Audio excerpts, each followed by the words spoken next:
Well, greetings and salutations, everybody. Welcome to my movie vlog. I am, of course, your host, John Campea. It's an honor and privilege to have you guys joining me here in this special companion video to today's earlier episode of the John Campea Show. That is the episode that aired on Tuesday, December the 19th, 2017. Now, we had a bunch of live questions come in, and the show ran out of time before we could answer all of them. So I like to do these little companion videos to make sure all those questions that came in get answered. I'm going to warn a couple of you. I lost a couple of questions in the transfer and bringing them over. I may have lost one, I may have lost two, I may have lost three. I'm not really sure. I know I lost just a couple of them though. So my apologies to anybody who did send in a question and you don't see here. My apologies, but I do think I got most of them here. So here we go. Getting into the questions that got sent in earlier. Let's get started with this one. The first one we're going to address comes to us from Jonathan Blaza, who writes, "You once said on your show, everyone should play Magic the Gathering. I tried it. It's amazing. There is a lot of history and mythology to explore. What would you say to a movie? Keep up the great work." Well, I believe there is a movie deal in place. Whether or not that movie deal is actually going to have any movement and whether or not we're going to actually see anything happen from that and actually see a Magic the Gathering movie, I'm not so sure. But there is a deal in place right now. And yeah, I do continue to play Magic the Gathering. Ann and I play it all the time. But if you're going to do a movie about it, basically you'd just be using the name Magic the Gathering. And then you'd just be building a sci-fi fantasy adventure film around that. There's really not, while there is a lot of stuff in history to it, there's nothing that is like the prevalent main storyline. Like Magic the Gathering doesn't have the main storyline, say like a World of Warcraft does per se. So if they did it, they would have to just basically create their own movie, put it in a Magic the Gathering package, and try to make it similar in some ways to the mechanics of Magic the Gathering, have it work on some level like that. And who knows? Take a shot at it, see if it works, why not? I don't know that it would be an automatic huge hit or anything like that, but hey, I love the property, so why not take a shot at it? All right, thanks a lot for the question, Jonathan. Next one comes to us from Dal Official, who writes, "When do you think Disney will do a Tarzan movie?" Well, there already was a Tarzan animated movie that Phil Collins did a great soundtrack for, and we just recently had a Tarzan movie out in theaters like a year and a half ago. So I'm really not sure that we will see another Tarzan movie anytime soon. All right, the next question comes to us from Paul M., who writes, "Disney bought Lucasfilm in 2012 for $4 billion. Currently, not merchandising, Star Wars has brought in $3.57 billion in 5 years. How long do you think it will take Disney to become profitable from the Fox deal?" Well, first of all, they have already profited from the Fox deal. Because owning Star Wars means they have a lot of revenue streams that are even outside just the box office take. And in the box office take, they're going to be profitable just in box office from Star Wars The Last Jedi. Star Wars The Last Jedi is going to push them into the profitability thing all by itself. But it's important to understand, by owning the entirety of Star Wars, they are making hand over fist in a lot of different ways, not just in the box office. Like they have theme parks, and of course there's all the merchandising and the IP and everything. So they're already profitable on this, and they'll continue to be profitable, and they're about to become profitable just on the basis of box office alone with The Last Jedi. So I'd say that deal's working out pretty good for them.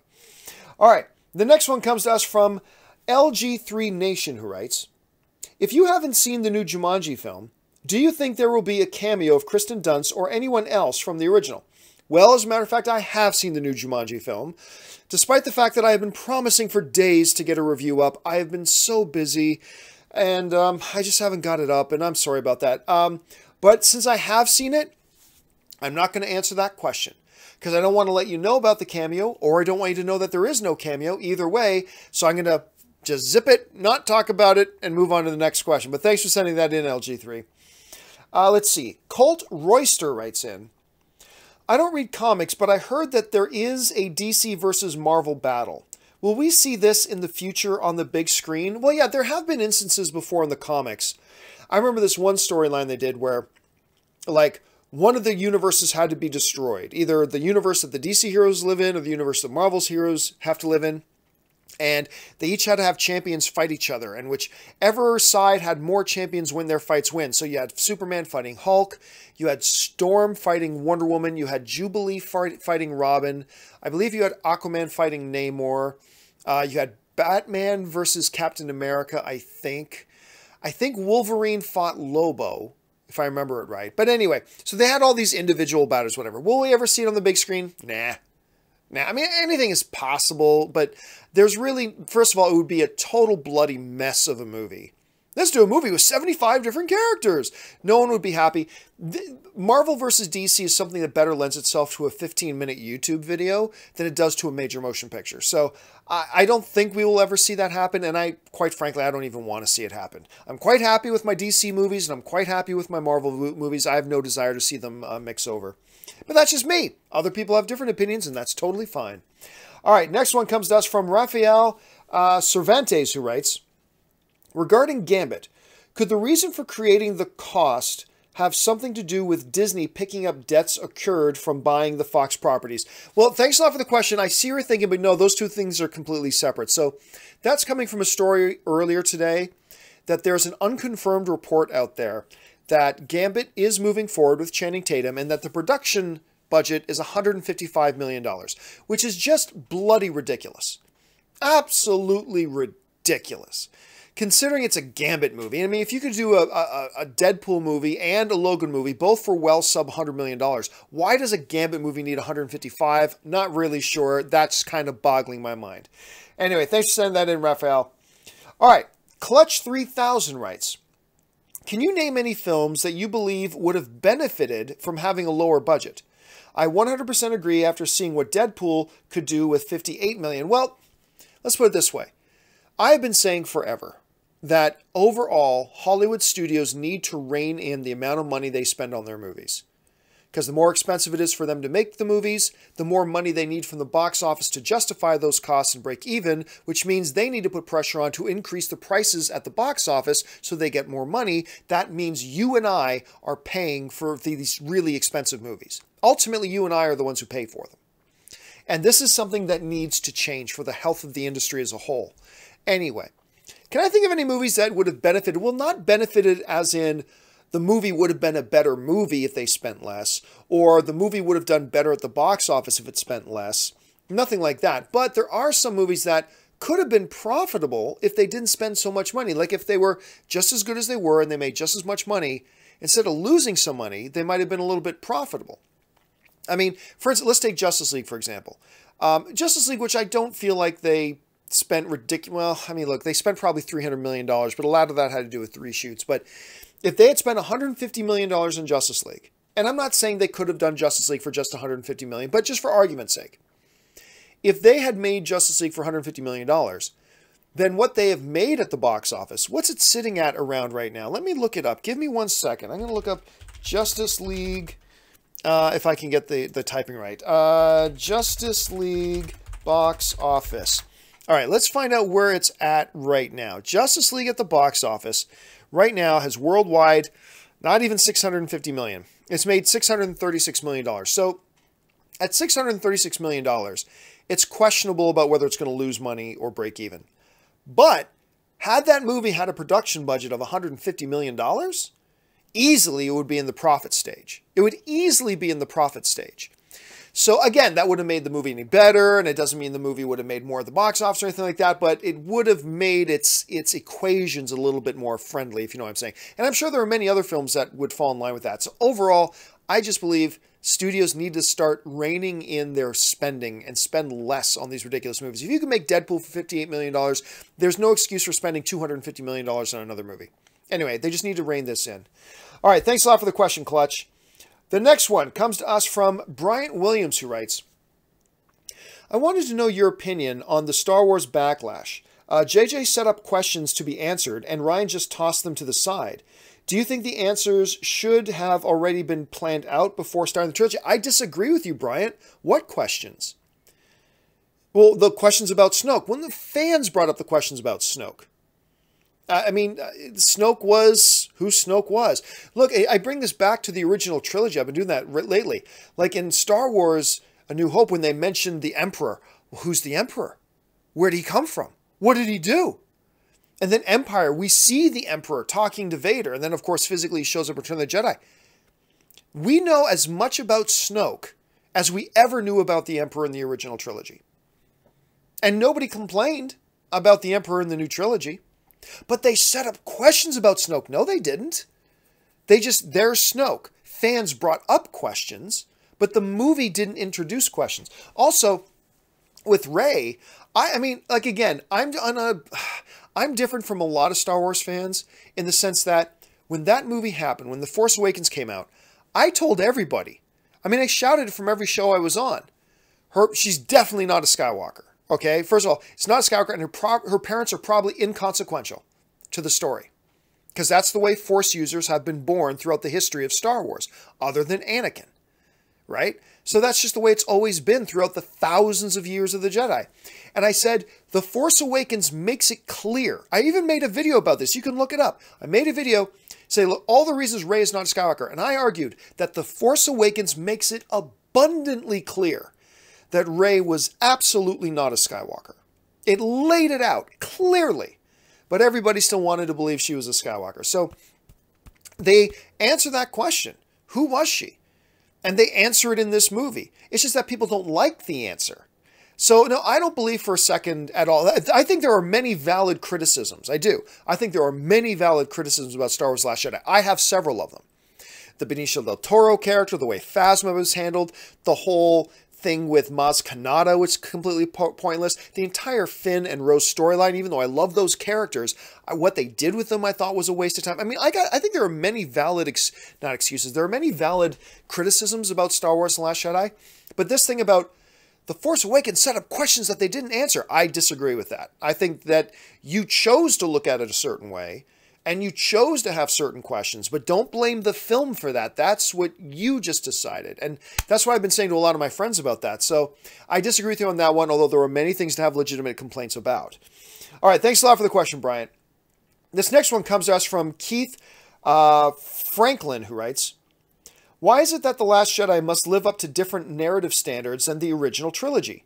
Rey is a Mary Sue, The Last Jedi is not serious enough, no backstory for Snoke, etc., etc., etc. Well, Franklin, Keith, I was just kind of mentioning that exact same thing. That, Luke had no training in the Force whatsoever. He'd been hanging around Obi-Wan Kenobi for like 5 minutes. And yet, he could delve himself into the Force so much that he could hit this tiny exhaust port that even the Rebellion's own targeting computers could not hit. And yet he was able to tune into the Force so much that he could hit it. Nobody complained. Nobody complained about that. Oh, that's just the Force. Well, why? Okay, yeah, I agree with you. It's just the Force. But why doesn't that apply to Rey? Why are there suddenly different standards between that and Rey? I'm with you. I don't quite understand the logic there. But people have their reasons. You know what? They're allowed to have their reasons for whatever reasons they are because movies hit us all in different ways. And if that's the way the movies hit them, then that's perfectly fine. All right, next one we move on to is Eric Furaz, who writes, Lego Movie was about creativity and how the game made you feel. With the animated stuff as basis, do you think they could do the same thing with D&D? Well, I don't really think they're going to do that with D&D. I think what they're going to do with D&D is just create their own fantasy world and call it the world of D&D. I think really what they're more trying to do is capitalize on the worlds of Game of Thrones and the, Tolkien, the Middle Earth stuff with the Lord of the Rings coming back as a TV series. I think really more they're looking to take advantage of that.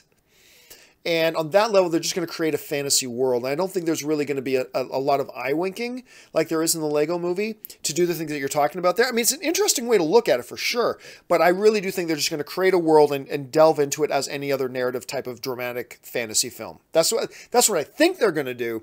I could be dead wrong about that. I will roll my 20-sided dice and find out what's actually going to happen. All right. The next question comes to us from Chris P., who just writes, John Campea, you're the greatest. Well, thank you so much, Chris. You're the greatest. Helen Mires writes, why do all panic about this Disney/Fox deal?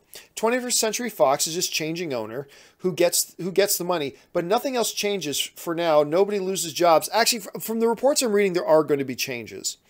But you are right in the sense that we really don't know what the whole scope of this is going to be.